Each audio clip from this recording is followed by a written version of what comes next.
사람은 하나님께서 창조하셨다는 것을 믿어야 그 사람이 정상적으로 지금 사는 겁니다.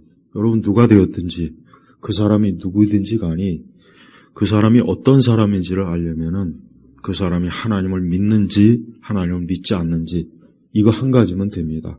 딱 이게 제일 중요합니다. 이 세상 모든 것을 누가 지었습니까? 하나님이 지으신 거예요.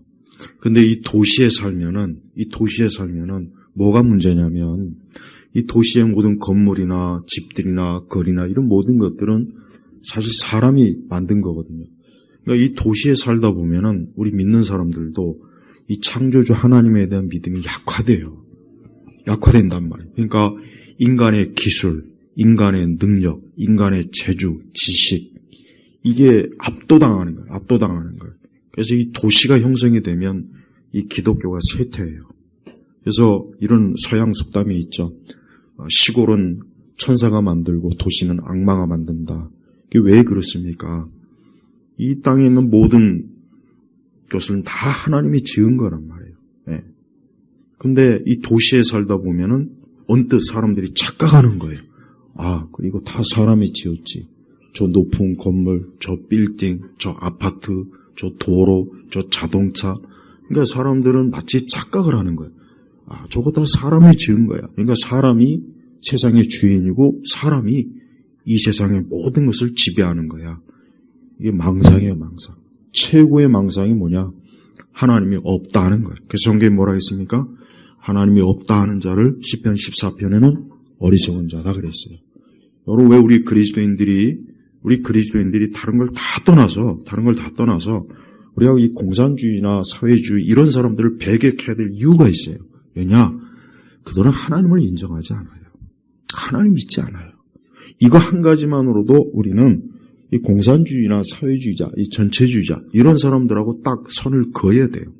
그런데 너무나 놀랍고 안타까운 것은 우리 교회 안에 이렇게 주일날 와서 하나님을 예배하는 인간들 중에 아니 공산주의나 사회주의에 물든 인간들이 우리 한국교회에 너무나 많아요. 그리고 이 북한에 갔다 온 많은 목회자들 나중에 다 밝혀질 거예요. 북한에 가서 어떻게 김일성이 절하고 그 동상에 경배하고 또 북한의 동조에서 코가 깨가지고 이 지금 대한민국에서 이 간첩질을 하고 교회 우리 기독교 안에 이 붉은 물이 들게 한 그 목사들 나중에 다 드러날 겁니다. 나중에 다 그들이 죽어서도 어쨌든 드러날 거예요. 나중에 통일이 되면은 기밀이 해제가 되면은 북한에 가서 간첩질한 목사들, 선교사들 그거 다 드러나요. 그러니까 그 자들은 악한 자들. 왜 악한 자들이냐? 하나님이 살아계신 것을 선포한다는 자들이 예수님의 십자가를 선포한다는 자들이 어떻게 북한에 가가지고 북한 사람들은 김일성을 신으로 믿어요. 신. 아직도 모르는 것 같아요. 북한 저 전역에 35,000개 동상이 있어요. 동상 35,000개. 그리고 북한에 보면 영생탑이라고 해요. 영생탑. 김일성이가 아직도 그 동상에서 살아서 북한 주민들을 통치한다고 그렇게 가르치고 그렇게 믿고 있단 말이에요. 근데 그 앞에 가가지고 절을 하고, 그 앞에 가서 고개를 숙여요. 우리가 다니엘서 보면은 다니엘과 세 친구들이 보십시오. 그 금신상 앞에서 절하지 않았단 말이에요.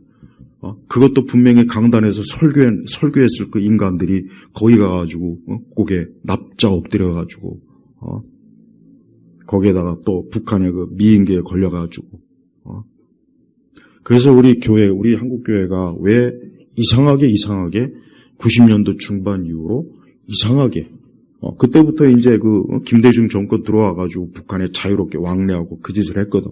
막 대북 지원이니 뭐니 해가지고 막 북한을 돕자는 운동 그 헛소리 해가면서 막 교회마다 기도원마다 다니면가지고 그렇게 목회자들이 왔다 갔다 하니까 점점 교회 안에 이상한 소리 하는 인간들 심지어 노동당 당원증을 가지고 있는 그런 목사들이 교회 안에 와가지고 북한은 참 좋은 곳이다. 우리가 어떻게 북한을 대적하냐. 우리 북한도 같은 동포인데 그런 말로 꼬드겨가지고 얼마나 이 교회가 어때요? 좌편향. 사회주의, 공산주의. 어느덧 여러분 우리나라 기독교 안에 얼마나 이 빨갱이들이 많은지 그거 알아야 돼요. 그걸 조직적으로 체계적으로 가르치는 그런 기관도 있어요. 거기 많은 그 젊은 20대, 30대, 40대를 가가지고 그런 책들 읽고 강의 듣고 하다 보니까 자기도 모르게 우리 한국 사회가 어때요? 전반적으로 기독교도 좌파 성향으로 다 가버렸어요. 교회 안에서 우파적 성향 조금이라도 설교해 보십시오. 난리 납니다. 다 쫓겨나고 교회 안에서 들고 일어나요. 그러니까 저 큰 교회들이 지금 목회자들이 찍소리를 못하는 거예요. 그 목회자들 자체도 물론 좌편향이겠지만 여러분 자 보죠. 나는 다른 걸 다 떠나서 어떤 사상이든 어떤 철학이든 어떤 이념이든 지식이든 간에 창조주 하나님을 인정하지 않으면 그건 볼 것도 없어요. 더 이상 볼 것도 없는 거예요. 그것부터 시작합니다. 너가 하나님을 믿지 않으면 너의 사상과 이념이 아무리 좋은 거라도 그거는 절대 용납할 수가 없다. 이게 기독교인의 입장이에요. 그러니까 기독교회는 적어도 우리 한국교회는 무조건 공산주의, 좌파, 사회주의는 딱 배격을 해야 되는 거예요. 그런데 얼마나 많은 이 뱀의 혀를 가지고 있는 신학자들과 목회자들이 교묘한 말로 꼬드겨서 이 대한민국의 온갖 악한 거 막 끄집어내고 북한에 대해서는 찍소리도 안 하고. 그러니까 나 그런 사람들한테 그렇게 북한이 좋으면 거기 가서 살아라. 거기 가서 강냉이 죽 먹고 살든지. 하나님의 창조를 부정하는 거는 이거는 인간이 하나님의 창조에 대해서 창조주 하나님의 존재와 그분의 활동을 부인하는 것 그거는 인간으로서는 그건 사망 선고예요. 이 땅의 모든 문명이나 모든 것들은 다 어디에서 출발합니까? 하나님께서 주시는 것을 출발하는 거예요. 이 도시의 모든 것들, 건물, 이 땅, 이 모든 것 다 하나님의 창조에 기반을 둬서 이게 되는 거지. 사람이 스스로 자기가 할 수 있는 게 뭐가 있습니까? 아무것도 없습니다. 그래서 우리 성도들은 항상 언제나 알고 있어야 돼요. 세상 모든 것은 다 창조주 하나님에게서 다 기원한 거예요. 우리 사람이 원숭이의 자손이 아니죠. 제가 전에도 얘기했잖아요. 지금은 대부분의 일반 학계나 인문학이라든가 어느 영역이든지 이 진화론적 바탕, 그래서 인간이 이 사피엔스, 이 창조주 하나님이 아니라 하나님의 형상으로 지어진 것이 아니라 진화론적 기반, 원숭이니 이상한 유인원이니 여기서부터 출발해가지고 발전된 종이 오늘 인간이다. 다 이렇게 가르칩니다. 특히 과학이나 자연과학 계통은. 그러니 그런 거를 아이들이 배우고 청소년들이 배우고 우리들이 다 배우고서 이게 사회에 나오니 이 사회가 어떻게 되겠어요? 하나님을 무시하고 하나님을 예배하지 않고 인간이 아무리 발버둥 쳐봐야 결국은 창조의 근원 대신 하나님에게서 떨어지는 한 마치 뭡니까? 여러분 우리 어머니들이 아이를 태중에 잉태하면은 엄마가 어떻게 태중에 잉태한 아이가 어떻게 삽니까? 뭐가 있습니까? 탯줄이 있는 거예요. 탯줄이 있는 거예요. 그 탯줄이 끊어지면 아이는 살 수가 없어요. 엄마 뱃속에서도. 그래서 그래서 엄마가 먹는 게 아이에게 가는 거예요. 그래서 어떤 엄마들은 그거 이용해가지고 자기가 먹고 싶은데 괜히 엄마가 이건 아기가 먹고 싶은다 그런 말 있잖아요. 사실 자기가 먹고 싶으면서 이건 태 속에 아기가 먹고 싶은 거야. 내가 먹고 싶은 게 아니야. 이런 엄마들이 있어요.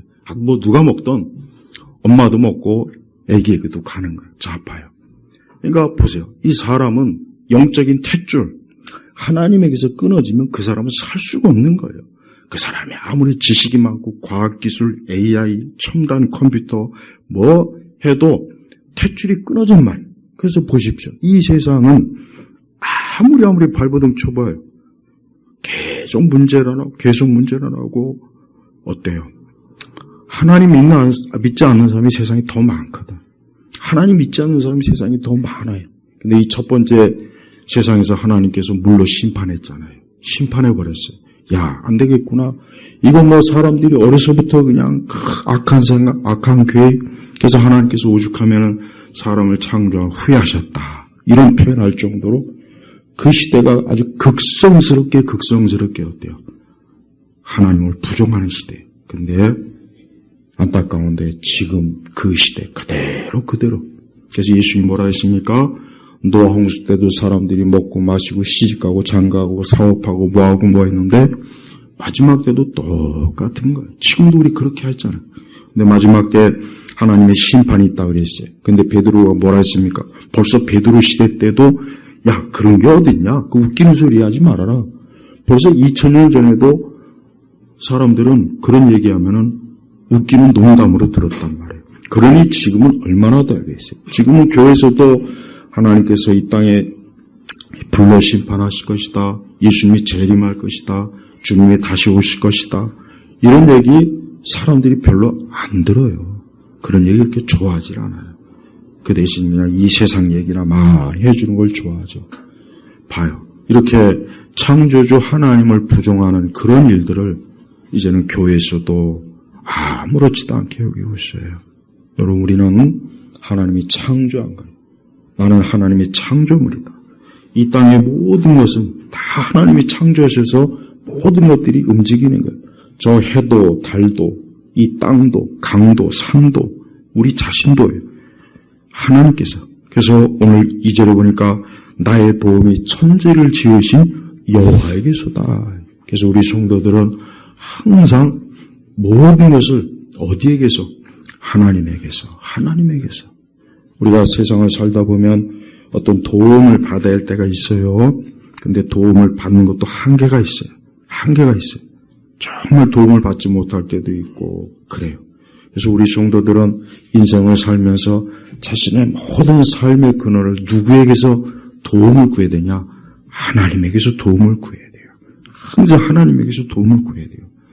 정치 지도자들도 또 이 땅의 지식인들도 학생들도 청년들도 노인들도 남자도 여자도 항상 하나님에게서 도움을 구한다면 얼마나 자신의 인생이 복되고 세상이 좋아지지 않겠습니까?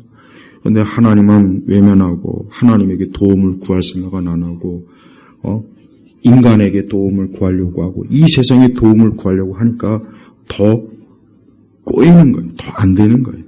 그래서 우리 성도들은 매사에 나의 도움이 천지를 지으신 여호와에게서다. 나의 모든 것, 내 생명, 내 모든 것들은 하나님에게서 오는 것이지 다른 데서 오는 게 아니에요. 그래서 사람이 하나님을 믿고 하나님을 인정하는 게 이게 첫 번째. 3절에 보면 그 하나님이 어떠한 분인지를 이제 구체적으로 말씀하셔요. 하나님께서는 여호와께서는 너의 발을 미끄러지지 않게 하시며 너를 지키시는 분은 졸지도 아니하실 것이다. 이스라엘 지키시는 분은 졸지도 아니하고 주무시지도 아니하신다. 이 표현은 참 하나님께서 우리에게 하나님이 어떻게 우리를 돌보시는지에 대해서 우리가 이해할 수 있게 했어요. 자 보세요. 하나님은 졸거나 주무시지도 않는다. 졸거나. 여러분 어제 어떤 뉴스 봤습니까? 저 북유럽 어디에서 큰 배가 이게 항해사가 졸다가 이 배가 그 해안가에 있는 집 앞 코앞까지 간 거예요. 그 주인이 아침에 이제 눈을 뜨고 보는데 웬 배가 그냥 그 주인이 막 깜짝 놀래가지고 막 그 엄청난 그 130m짜리 그 큰 배가 화물선이 바로 그 있으니 그 기가 막힐 일이죠. 근데 왜 그랬느냐? 그 항해사가 졸았어요.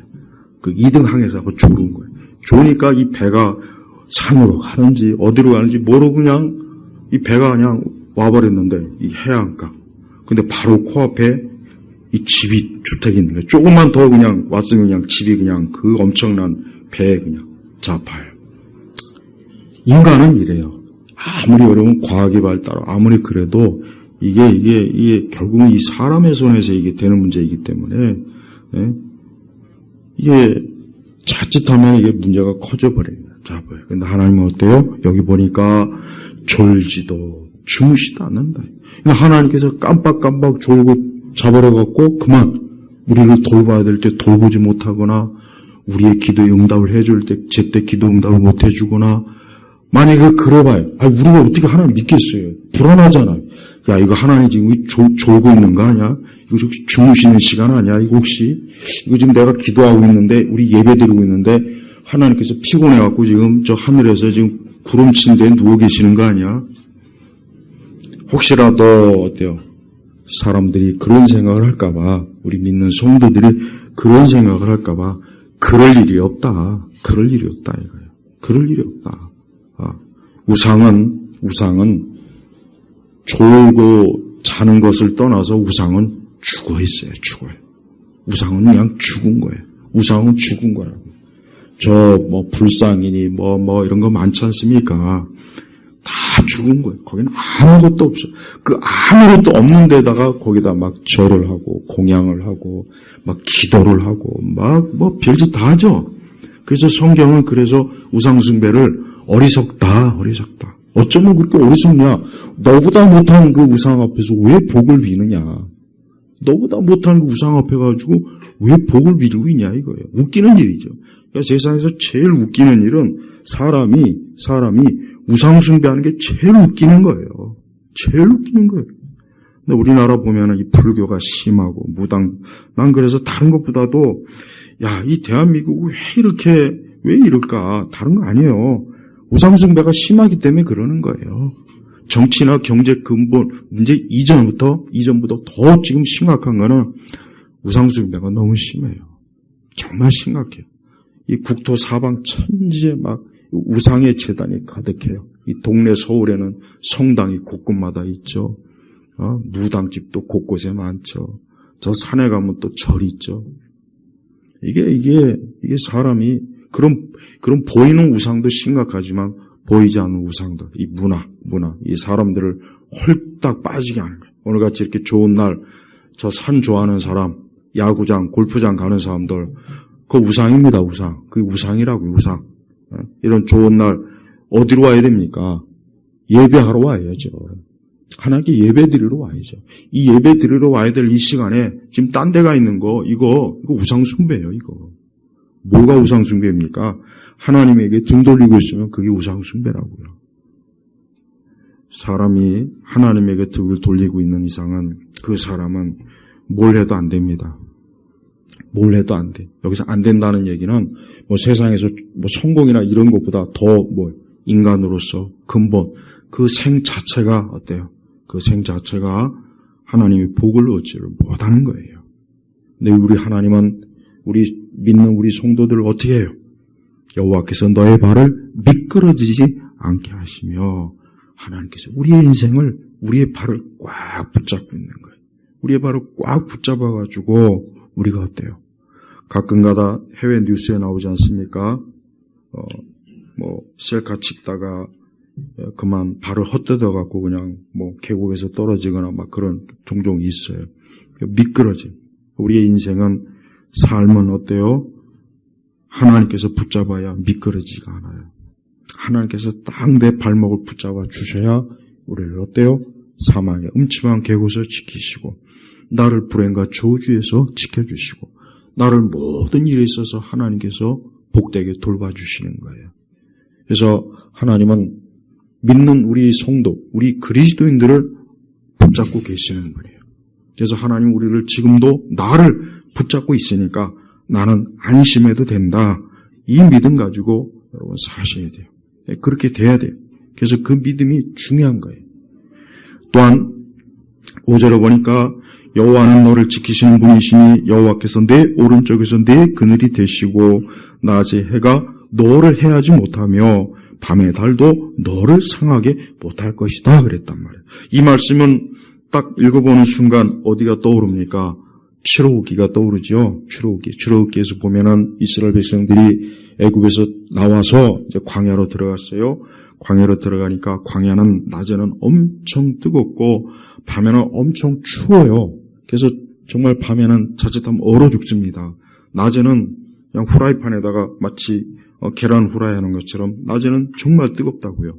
그러니 그런 곳에서 이스라엘 백성들이 광야에 나와 있으니 어떻게 합니까?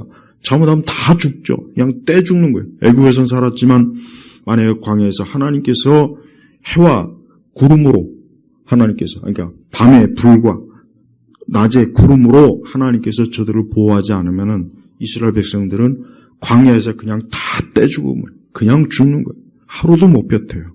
근데 하나님께서 그들을 어때요? 마치 그들을 낮에 해가 너를 해지 못하며 밤의 달도 너를 상하게 못할 것이다. 그러니까 하나님께서는 이스라엘 백성들을 어때요? 항상 밤이나 낮이나 하나님께서는 돌보신 거예요. 우리도 그렇습니다. 우리 그리스도인들은 하나님이 돌보셔요. 이거 한 가지는 분명히 여러분 알아야 돼요.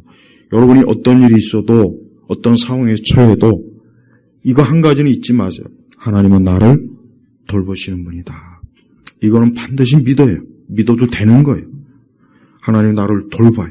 하나님이 나를 돌보시다가 졸거나 주무시거나 아차하는 이게 없습니다. 하나님은 매 순간 우리를 돌보시고 우리를 살피시고 우리의 모든 형편과 상황을 다 아시면서 적절하게 하나님께서 도움의 손길, 하나님의 인도하시는 손길을 하나님께서 다 베푸시는 거예요. 그래서 성도는 이 세상에 도움을 구하거나 이 세상에 궁극적으로 소망을 두지 말고 어디에 소망을 둬야 됩니까? 하나님에게서 소망을 두고 하나님께서 나를 지키고 나를 돌보고 있다 하는 이 믿음을 우리가 가져야 돼요. 또한 7절에 보니까 여호와께서 너를 모든 악에서 지키시며 내 영혼을 지키실 것이다.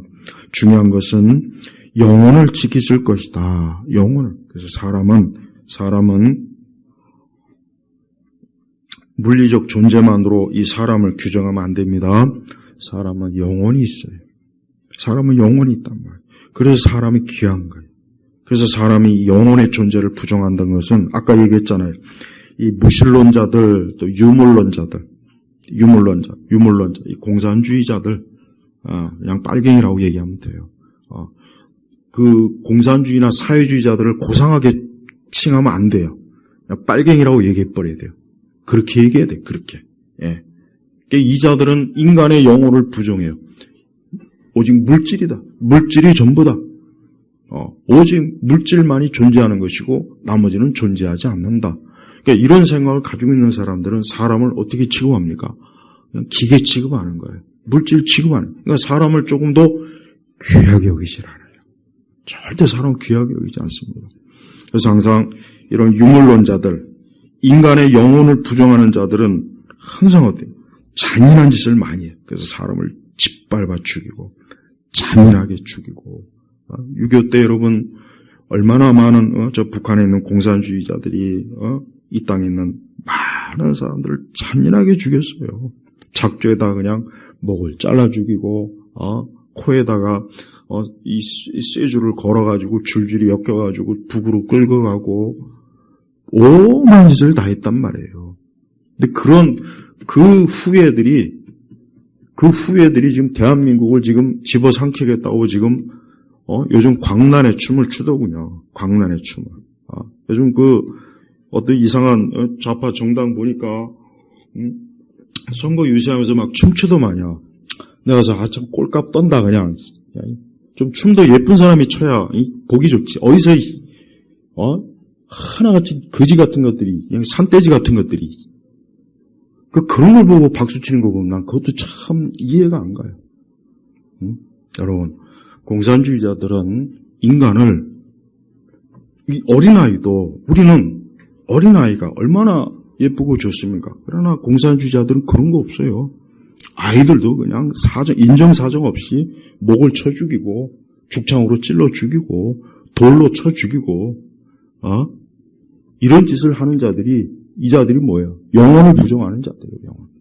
근데 그런 자들을 추종하는 그 사람들은 도대체 어떤 사람이에요? 그런 걸 볼 줄 모르는 거예요. 그냥 망상에 젖어갖고, 환상에 젖어갖고. 우리 성도들은 영혼을 부정하는 사람들하고는 우리는 깊이 연계시키면 안 돼요. 인간의 영혼을 부정한다는 것은 하나님을 부정하는 거예요. 똑같아요. 사람에게 영혼이 있다. 여러분 불교나 어떤 다른 종교에서 영혼에 대해서 얘기하는 거 봤습니까? 없어요. 없다고요. 오직 기독교만 인간의 영혼에 대해서 얘기해요. 주께서 뭐라고 했습니까? 여호와께서 너를 모든 악에서 지키시며 내 영혼을 지키실 것이다. 내 영혼을 지킬 것이다. 그러니까 사람의 존재의 중심이 뭐냐? 영혼이에요, 영혼. 이 다음에 우리가 육신에서 죽으면 우리 영혼은 주님 곁으로 가는 거예요. 육신은 그냥 썩어 없어지는 거예요. 육신은 흙으로 돌아가는 거예요. 근데 이 다음에 나중에는 이 다음에 부활의 몸을 입어요. 그러니까 우리가 이 다음에 천국에서 영생을 누릴 때 어떻게 합니까? 우리 영혼이 부활의 몸을 입고 천국에서 영생을 하는 거예요. 그러니까 하나님께서는 사람에게 영혼이라고 하는 가장 중요한 핵심, 가장 중요한 것을 우리에게 처음 아담을 창조할 때 심어놓으셨고, 그 다음에 하와도 창조할 때 그대로 하나님의 형상, 또 영혼이 그대로 있는 거예요. 그래서 사람은 다른 동물하고는 틀려요. 다른 거하고는 정말 틀립니다. 저 나무나 어떤 여러 짐승이나 동물하고는 존재 틀린 이유가 뭐냐? 사람은 영혼의 존재가 있기 때문에. 그래서 이 사람이 왜 하나님을 믿어야 되느냐? 영혼이 있기 때문에 있는 거예요. 근데 이 영혼이 영적으로 아담의 범죄로 인하여 죽었단 말이에요. 죽은 거예요. 그게 사망이에요. 그러니까 진짜 사망은 하나님께 범죄한 그 아담의 그 죄로 인해서 영적으로 죽은 것. 요게 진짜 사망이에요. 요게 사실은 죽음이라고. 그래서 사람이 영혼이 살아야 그가 지금 사실 살아있는 거예요. 육신이 살아있는 것만 가지고는 안 돼요. 육신이 살아있는 그것만 가지고는 인간이 어때요? 지금 제대로 그 존재가 회복이 아직은 못된 거라고. 아직은 못된 거. 그러니까 예수님 믿지 않고, 그러니까 예수님 믿지 않는다는 것은 아직 그가요, 영적으로 죽어있다. 육신은 살아있는데 영적으로 죽어있는 그 사람은 아직 불완전한 거예요. 불완전한 거예요. 그래서 그 불완전한 사람들은 육신적으로 살 때 어떻게 보면 언뜻 보면 큰 문제는 없지만, 문제는 그 영혼에 다시 창조주 하나님 앞에 다시 그 생명을 하나님 거두실 때 하나님 앞에 갈 거라고요. 그 하나님 앞에 가면은 그 하나님께서 그 영혼이 그리스도로 인하여 생명을 얻지 못한 죽은 영혼, 그 죽은 존재이기 때문에 하나님께서는 그의 어때요? 심판의 부활에, 그게 생명의 부활이 아니에요. 우리 오직 그리스도를 믿는 자들만 어때요? 생명의 부활로 우리가 영생에 이르고, 그러나 그리스도를 믿지 않는 죽은 영혼은, 그 영혼은 어때요? 영혼이 지옥에 가서 그 심판의 부활의 몸을 입고 거기서 영생하는 거예요. 이게 사람의 궁극적인 운명이에요. 예수님께서 우리를 구원하신 그 구원의 의미가 뭐냐? 여기서 내 영혼을 지키실 것이다 라는 건 뭐예요?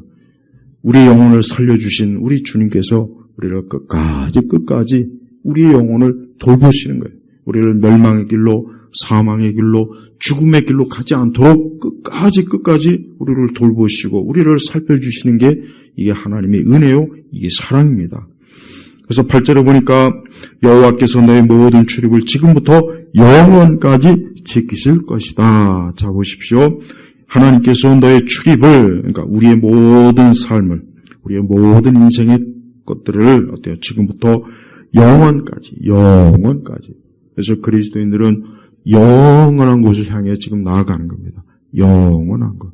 우리 그리스도인들은 이 세상을 전부로 여기지 않죠. 근데 불신자들은 이 땅을 전부로 여기면서 세상을 전부로 여기는 거예요. 세상을.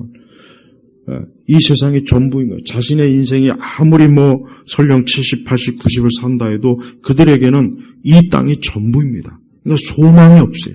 그들에게는 죽음 이후에 어떻게 할까에 대한 아무런 대책이 없어요. 그래서 죽음이 가까우면 가까울수록 그들은 불안해하고 두려워하고 자기 존재가 어떻게 될지 그냥 아무 생각을 못하는 거예요. 그래서 점점 그들은 소망이 없어지고 기댈 것이 없어지니까 믿지 않는 불신자들의 인생의 마지막은 정말 허무하고 어둡고 그냥 쓰러져 버리는 거예요. 하지만 우리는 어때요?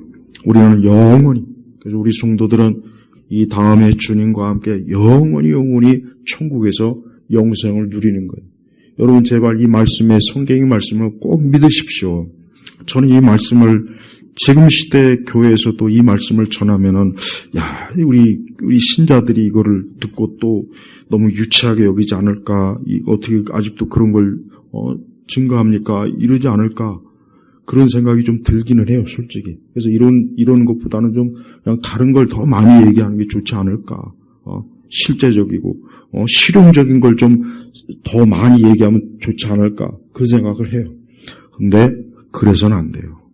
교회는, 우리의 기독교 신앙생활은 실용적인 걸 추구하는 것이 아니라 뭡니까? 영원한 것을 추구하는 거예요. 영원한. 우리에게 하나님께서 영원한 생명을 줬어요. 하나님께서 우리에게 영원한 사랑을 주셨어요. 하나님께서 우리를 향한 계획은 영원한 계획이에요. 하나님께서 우리를 인도하시는 것은 영원한 자본. 그러니까 기독교는 영원한 거예요. 항상 영원을 추구해요. 다른 종교는 영혼을 추구하지 않습니다. 그렇게 못해요. 그들에겐 그것이 없으니까. 그러나 우리 기독교는 영원한, 그 성도들은 영원히 나는 주님과 함께 영생을 누릴 거다. 나는 영원히 천국에서 주님과 함께 할 것이다. 나는 영원한 불멸의 부활의 몸을 입고 나는 영생을 누릴 것이다. 이 믿음을 가지고 우리가 사는 거예요. 그래서 기독교는 장례식을 할 때도 이젠 죽었구나, 끝났구나, 이것이 아니라, 그래, 이제 주님 곁으로 갔구나. 주님 곁으로 갔구나. 야, 이제 주님 곁에 가서 영원한 안식을 누리겠구나. 이게 기독교의 장례식이에요. 그러나 이 세상의 장례식은 죽음은 이제 끝이구나. 이제 땅속에 묻었구나. 이제 끝이다. 이제는 소망이 없다. 여러분, 어떤 죽음이 더 좋은 죽음입니까? 죽음 이후에 창조주 하나님, 우리 생명의 구원자 되시는 예수님과 함께 영원한 지금 안식을 누리는 그게 축복입니까? 아니면은 이젠 끝났구나. 이제 그냥 땅속에 묻어서 썩어서 이제는 없어지는구나. 어느 게 더 좋습니까? 당연히 영원히 주님과 함께 영생을 누리는 게 좋죠. 그래서 우리 성도들은 다른 거 소망을 갖지 마세요. 우리 성도들은 내가 영원히 주님과 함께 영생을 누릴 그걸 항상 소망해야 돼요. 이 소망이 커야 됩니다. 이 소망이 가장 커야 돼요. 이 소망이 아예 없거나 기대가 없거나 이 소망에 대해서 그저 1년에 한두 번이나 겨우겨우 생각날까 말까 한다면 그 사람이 어떻게 하나님의 자녀일 수가 있겠습니까? 하나님의 자녀라면 그 마음에 가장 소원하는 게 뭐겠어요? 하나님과 영원히 함께 누리는 영생을 누리고 싶다 하는 이 마음이 항상 들어야 되지 않겠어요? 우리가 이 땅에 사는 동안 많은 어려움이 있어요. 많은 고생도 합니다. 많은 갈등도 있고 부딪히는 것도 있고 질병도 있고 이 땅을 살면은 인간의 삶이라고 하는 것은 고생이에요. 고생. 힘들어요. 인간의 삶은 행복이라는 건 사실 없다고 저는 생각해요. 사람이 무슨 행복이 있을까? 인간에게 무슨 행복이 있을까? 나는 아무리 생각해봐도 나는 없다고 생각해요. 무슨 이 땅에 행복이 있겠어? 이제 살면서 약간의 진짜 행복은 뭡니까? 예수님을 믿고 구원받아 하나님과 영생을 누리는 거. 이게 가장 큰 행복이에요.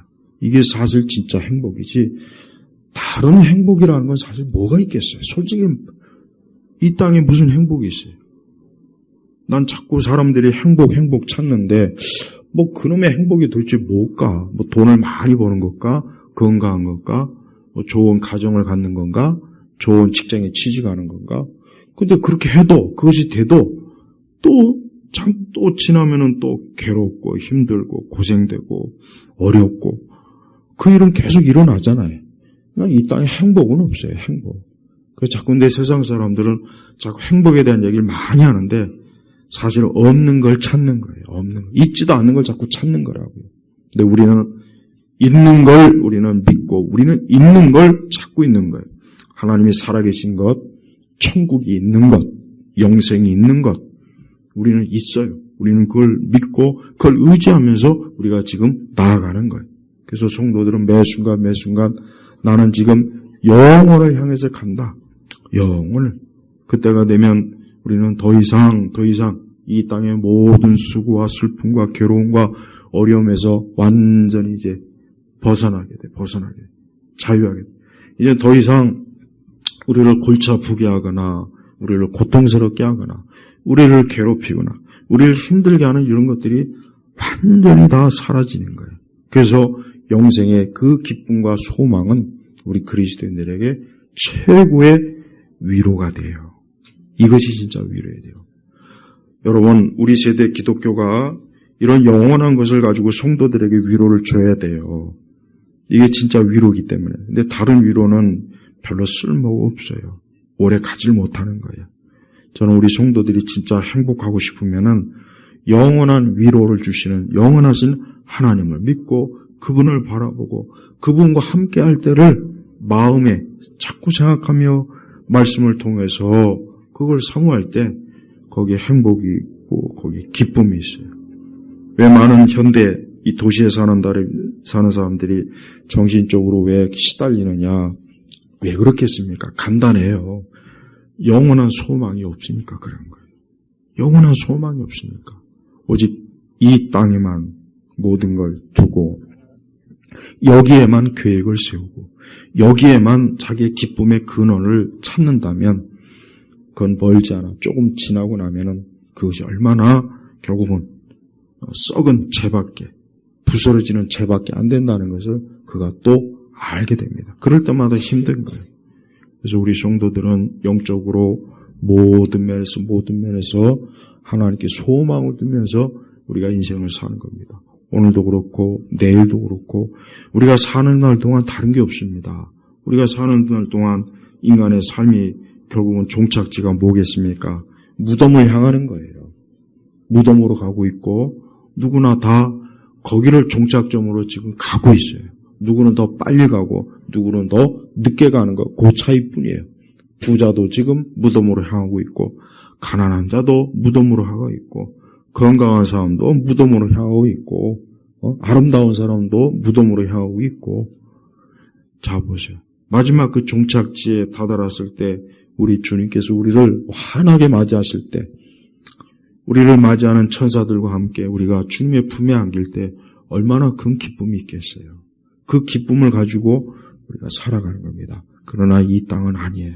여러분, 이 세상은 여러분 앞으로 시간이 가면 갈수록 점점 더 이 세상이 우리를 참 감옥에 가두는구나, 우리를 상당히 아주 힘들게 하는구나 하는 걸 더 가면 갈수록 지금 아마 체득하게 될 거예요. 왜? 이 세상의 마지막 그 종점을 향해서 가는 그 마지막 그 시기는 그 어느 때보다도 더 끔찍하고 두렵고 많은 어려움이 이 인류 앞에 지금 펼쳐질 거란 말이에요. 그래서 우리는 언제나 하나님에게 소망을 둬야 돼요. 언제나 그리스도에게 소망을 둬야 돼요. 예수님이 내 소망이고 그분이 나의 기쁨이고 그분이 내 위로요, 내 위안이고 그분이 내 자랑이고 예수님이 내 모든 것에 정말 근원이시다. 이게 사실입니다. 여러분의 가정이나 여러분의 개인의 모든 삶 속에 우리 예수님이 있을 때 거기에는 소망이 있고 기쁨이 있는 것, 그리고 어둠은 싹 물러갑니다. 하나님이 없고 그리스도가 없는 곳을 보십시오. 거기에 뭐가 있습니까? 거기에 있는 거라고는 인간의 죄로 인해서 겪는 모든 고통과 괴로움은 거기로 다 몰려들게 돼 있어요. 근데 주 예수 그리스도께서 계신 그곳에는 거기에는 모든 기쁨이, 모든 소망이, 모든 즐거움이 거기에 다 있는 것입니다. 그래서 이렇게 사람은 하나님을 믿고 하나님을 의지할 때 그의 인생이 활짝, 마치 오늘 저 바깥에 그 태양빛이 얼마나 환하고 좋습니까? 바로 하나님께서 우리 사람들에게 그리스도를 통해서 주시는 그 축복이 저와 같은 거예요. 그러나 그리스도가 없는 인생은 불행이요, 저주요, 슬픔이요, 재앙이요, 어둠이요, 우울함이요, 죽음이요, 죽음. 이래도 예수님 안 믿고, 이래도 하나님을 의지하지 않고, 이래도 하나님에게 나아가지 않겠습니까? 오늘 주일날, 오늘 예배 자리한 우리 온 성도님들, 우리 주님께서 얼마나 여러분들을 사랑하시면 이와 같은 말씀으로, 오늘 이 시편 121편에 이와 같은 말씀으로 내가 너를 밤이나 낮이나 너를 지키고 보호하고 너를 돌보고 있다. 그러니 안심하고 평안을 가지고 인생을 살기를 바란다. 바로 이 뜻입니다. 우리 온 성도님들이 오늘 이 말씀의 축복을 받으시고 주여 안에서 큰 힘을 얻으시길 주의 이름으로 축복합니다. 기도하겠습니다. 하나님 아버지 감사합니다. 오늘 시편 121편의 말씀, 나의 도움이 천지를 지으신 여호와에게서이다 하는 이 말씀이 우리 온 성도들에게 확고한 믿음의 반석이 되게 하시옵소서. 주여 우리 교우들을 단단히 붙잡으시옵소서. 저들의 마음, 저들의 믿음, 저들의 영혼에 힘을 주시고 저들의 육신도 주께서 든든히 붙잡으셔서 사는 날 동안 영생의 소망의 기쁨을 가지고 살게 하여 주옵소서. 예수 그리스도의 이름으로 기도 올렸습니다. 아멘.